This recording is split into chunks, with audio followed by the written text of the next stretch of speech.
দিনরাত এক করে ব্যস্ততা কামারপল্লীতে, কারিগরদের দম ফেলার ফুসরত নেই। ভোর থেকে শুরু করে গভীর রাত পর্যন্ত জ্বলছে কামারশালার আগুন।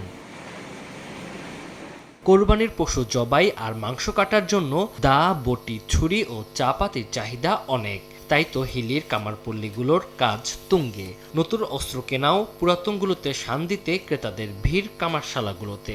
তবে ঈদের সুযোগ নিয়ে কামাররা দা, ছুরির দাম কিছুটা বাড়িয়ে দিয়েছেন অভিযোগ তাদের। পশু কুরবানি করার জন্য আমি কামারের কাছে এসেছি দা, বটি এবং চাকু নিতে। কুরবানি যার জন্য দা, বটি, চাকু এগুলা বানিয়ে নিলাম। এখন কুরবানি ঈদ উপলক্ষে বেশি নিচ্ছে, নিলে কি করবেন? এখন ওলা টাকা গুনলে হবে।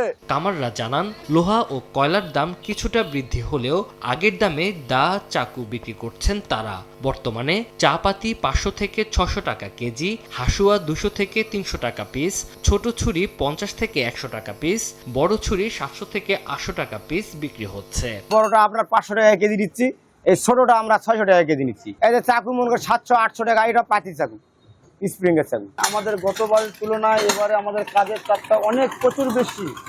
হ্যাঁ, আমরা প্রায় রাতের 12টা-1টা পর্যন্ত কাজ করতেছি।